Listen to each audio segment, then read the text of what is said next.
స్వాదిష్టానం. అక్కడి నుంచి మళ్ళీ ఒక 4 అంగుళాల పైన వస్తే అంటే నాభికి వెనకాల, కరెక్ట్గా నాభికి వెనకాల మణిపూరకం. ఈ 3 చక్రాలు శరీర చక్రాలు అంటారు. అంటే శరీర ఆరోగ్యానికి సంబంధించినటువంటి, అంటే అవి కూడా చూస్తాయి శరీర ఆరోగ్యాన్ని, కానీ ఇది మెయిన్గా. ఎందుకంటే మనకు ఇక్కడ నుంచి ఉన్నటువంటి భాగాల్లోనే ఎక్కువగా ఈ డైజెషన్ సిస్టమ్ కానీ, కిడ్నీస్ కానీ, యూరినరీ సిస్టమ్ కానీ, విసర్జక వ్యవస్థ కానీ, సంతానోత్పత్తికి సంబంధించినటువంటి అన్నీ ఇక్కడే. అందుకని ఈ 3 చక్రాలు ఈ శరీర ఆరోగ్యానికి ఎక్కువగా ఉపయోగపడుతుంది. మూలాధారము స్వాదిష్టం. ఇది 2 వచ్చేసి సంతానోత్పత్తికి, లేడీస్కి వచ్చేటువంటి ప్రాబ్లమ్స్కు, జెంట్స్కి వచ్చేటువంటి యూరినరీ ప్రాబ్లమ్స్, ఎక్కువగా యూరినరీ ప్రాబ్లమ్స్ అని జెంట్స్కి వస్తుంది. ప్రోస్టేట్ గ్లాండ్కే ఈ క్యాన్సర్, వాళ్ళకి గర్భసంచికి ఎలా జబ్బులు వస్తాయో మగవారికి ప్రోస్టేట్కి వస్తుంది.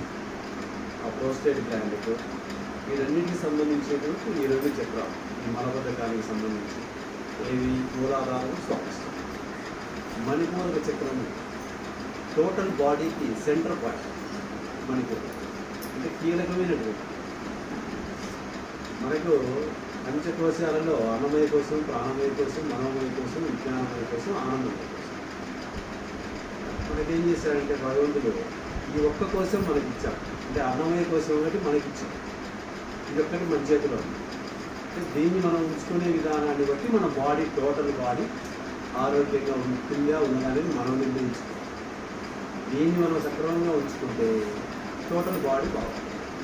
వేసేదే కదా, దాన్ని బట్టే కదా, ఇంధనాన్ని బట్టే కదా నడిచేది ఇంజన్. కాబట్టి అందుకని ఇది మన చేతి కదా.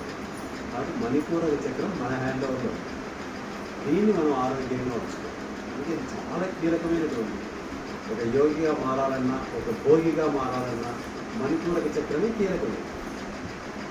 మిత హిత ఆహారం, మితంగా ఉండాలి, తినడానికి ఇష్టపడుతూ ఉండాలి. మళ్ళీ అది కూడా హితమైనటువంటి ఆహారం, శరీరానికి హితం.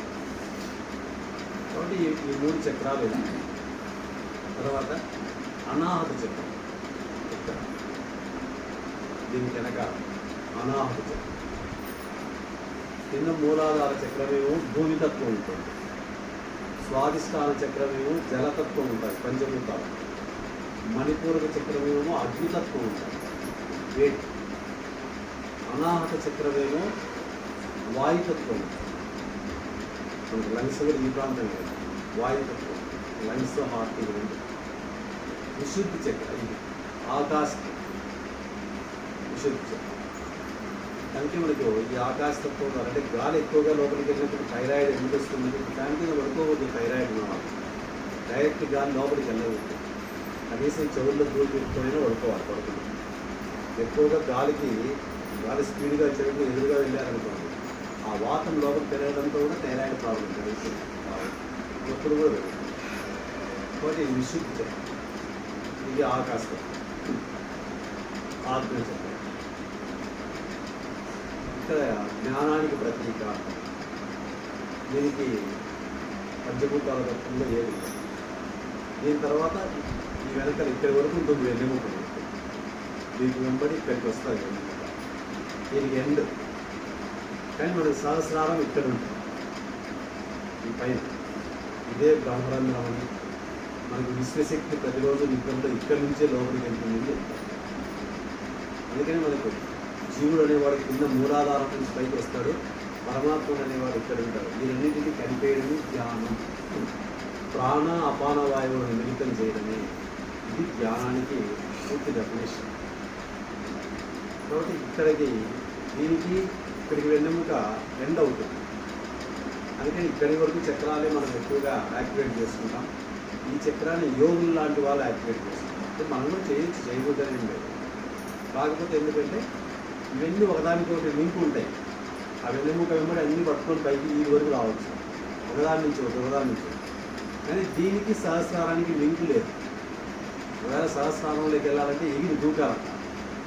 అంటే మనం దూకగలిగే శక్తి ఇచ్చినప్పుడు, దూకడం అంటే మానసికంగా ఆ శక్తి ఇచ్చినప్పుడు సహస్రారంలో కూడా వెళ్ళచ్చు. కాబట్టి ఇప్పుడు ఈ 6 చక్రాల గురించి మనం ప్రతిరోజు వాటి యొక్క బీజాక్షరాన్ని చాంటింగ్, దానికి సంబంధించిన ప్రాణాయామం చేద్దాం. అది చేసిన తర్వాత అలాగే కూర్చొని దాంతో చాంటింగ్ వస్తుంటుంది, వింటూ కూర్చోవాలి. ఇది 6 రోజులకు 6 చక్రాలు అయిపోతుంది. ఈరోజు మూలాధార కింద నుంచి పైకి వస్తుంది. మీరు ఇక్కడ కదలకుండా కూర్చునేటువంటి స్థితిలో కూర్చోండి. మూలాధార చక్రం. మూలాధార చక్రం అంటే మనం దానికి శ్వాస పంపించాలంటే అంటే ఏదైనా చేయొచ్చు. అందులో అంటే నాడీ శోధన చేసినా సరిపోతుంది. కానీ చిన్ముద్ర పెట్టుకొని మనము దీర్ఘంగా తీసుకోవడం వదలడం చేసామనుకో నాభి దగ్గర నుంచి కిందికి వెళ్తుంది. కాబట్టి ఈ ప్రాణాయామం చేస్తాం కొద్దిసేపు.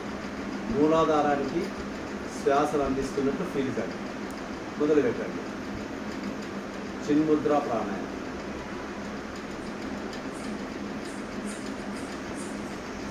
మీరు తీసుకునే శ్వాస మూలాధార చక్రానికి అందుతున్నట్టు ఫీల్ కండి.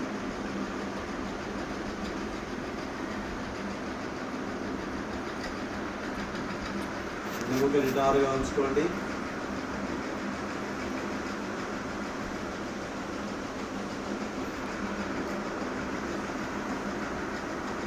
చిన్ముద్ర ప్రాణాయామం. ఎన్నుముక నిటారుగా ఉండాలి.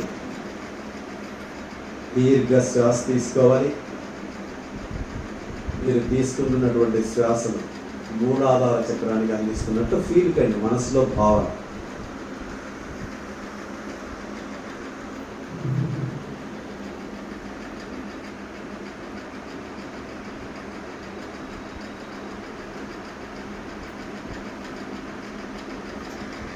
పూర్తి స్థాయిలో తీసుకోండి.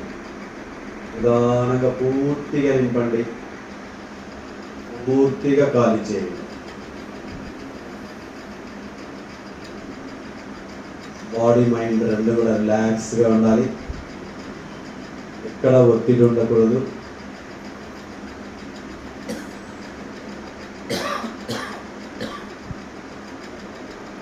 ఎన్నుముక నిటారుగా ఉండాలి. మెడ వంచకూడదు. భుజాల దగ్గర కానీ నడుము ప్రాంతంలో కానీ బిగింపు ఉంటుంది. బిగింపు లేకుండా ఫ్రీగా రిలాక్స్గా కూర్చోవడానికి ట్రై చేయండి.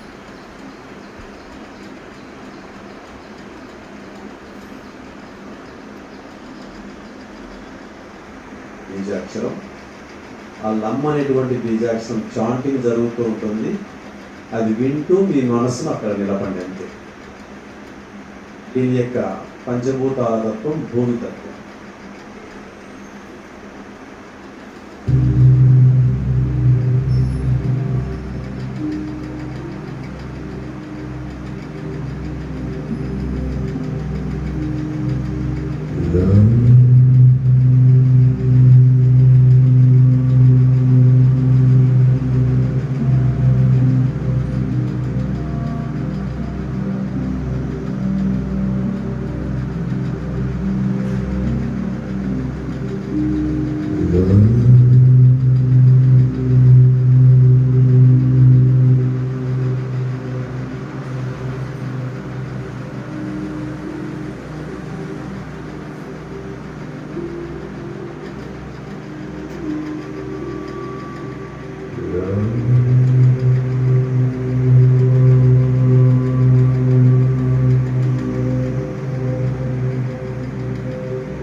మీకు అక్కడ మనసు కొద్దిసేపు అక్కడ ఉండగలుగుతుందా?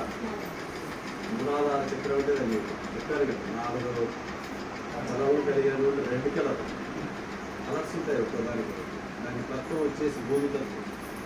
ఇది మనకి బేస్, మన బాడీకి బేస్ మూలాధార చక్రం. మూలాధార చక్రం ఖచ్చితంగా మూలాధారము స్వాదిష్టం ఇందులో మన శరీరాలలో చాలా కీలకమైన చక్రం. ఎందుకంటే మనకి ఎక్కువగా వచ్చే సమస్యలన్నీ అక్కడే టైప్ సంతానోత్పత్తికి సంబంధించినటువంటి ఆ 2 చక్రాలకు సంబంధించి ఈ లేడీస్ ప్రాబ్లమ్స్ అంతా ఆ 2 చక్రాలు ఉన్నాయి. అందుకే ఆ 2 చక్రాలు బాగా యాక్టివేట్ అయితే మీకు ఈస్ట్రోజన్ ప్రొజెస్టరాన్ బాగా ఉత్పత్తి అవుతుంది. హార్మోన్స్ అదే కదా మగవారికి టెస్టోస్టిరాన్ సరిగా ఉత్పత్తి కాకపోతే మగవాళ్ళకి అదే లోపల చెప్తూ ఉంటారు కదా, కాబట్టి అది కూడా సరిపోతుంది. అంటే ఈ 2 చక్రాలు చాలా క్లియర్గా ఉంటాయి. ఈ 2 చక్రాలు బాగా యాక్టివేట్ కావాలంటే ఆసన స్థితి వచ్చి సిద్ధాసనం. ఎందుకంటే సిద్ధాసనంలో మూలాధార చక్రము స్వాదిష్టం రెండింటికి పనికి వస్తుంది ఈ సిద్ధాసనం. నేను తీసుకొని వెళ్ళేమో ఇంత లోపల మూలాధారాన్ని, ఈ మెడ వచ్చేసి మూలాధారాన్ని రాసుకోవాలి. నాలుగు మధ్య ఇది వచ్చేసేమో ఈ జననేంద్రియాలు అది కింద లోపలికి వెళ్తుంది. ఈ మెడ వచ్చేసేమో పైకి, ఇది స్వాదిష్టం. కరెక్ట్గా స్వాదిష్టానంలో పడుతుంది. ఇక్కడ తెప్పించుకోవాలి. ఇక్కడ ఇది బయటకు ఉంటుంది. ఇది కూడా ఇక్కడ తెప్పించుకోవాలి. సిర్కాస్ స్వాదిష్ట మూలాధారం యాక్టివేట్ అవుతుంది, స్వాదిష్టానం యాక్టివేట్ అవుతుంది. ఇలా కూర్చోగలిగేది ప్రాక్టీస్ చేసుకోవాలి. తీసేది మీకు ఒకవేళ అవకాశం లేదు అనుకోండి, ఆ బీజాక్షరాన్ని మనమే చాంటింగ్ చేస్తే కూడా దాని ప్రయోజనం చాలా ఎక్కువగా దాని మామూలుగా 108 టైమ్స్ చేస్తారు. 105 సార్లు ఒకవేళ మనం అంత టైం లేకపోయినా ఎంతసేపు ఏదైతే అంతే దాన్ని అనుకుంటూ అలా కూర్చోవాలి. ఈ మూలాధారం స్వాదిష్టానాన్ని అనుకుంటూ మనం చేసేటువంటి బటర్ఫ్లై కానీ పశు విశ్రమాసనం కానీ కింద మనం కూర్చొని చేసే ప్రతిదీ కూడా బాగా ఉపయోగపడుతుంది. ఎందుకంటే చక్రాలను యాక్టివేట్ చేసుకోవాలి. చక్రాలు బాగా యాక్టివేట్ అయితే హార్మోన్స్ ఇంబ్యాలెన్స్ హ్యాపీగా అయిపోతాయి. హార్మోన్స్ అంటే రసాయనం, శరీరం తనకు తానుగా తయారు చేసుకునేటువంటి రసాయనం, బయట నుంచి వచ్చే కెమికల్స్ కాదు. బయట నుంచి వచ్చే కెమికల్స్తోనే ఇబ్బంది. ఇంకా దేనికి ఇబ్బంది పడాల్సిన అవసరం లేదు. ఎందుకంటే మన మైండే వేరే వాళ్ళ చేతిలోకి వెళ్ళిపోతారు. మనకు వచ్చే ఆలోచనలు కూడా వాళ్ళే పంపిస్తారు. మనం ఏం చేయాల్సిన అవసరం వచ్చేసింది. చూడండి వీడియో దాంట్లో అంటే చూడండి, AI అమెరికాలో ఉంటారు. ఆయన మొత్తం నా వీడియోస్ చేస్తారు. రామంలో ఏదో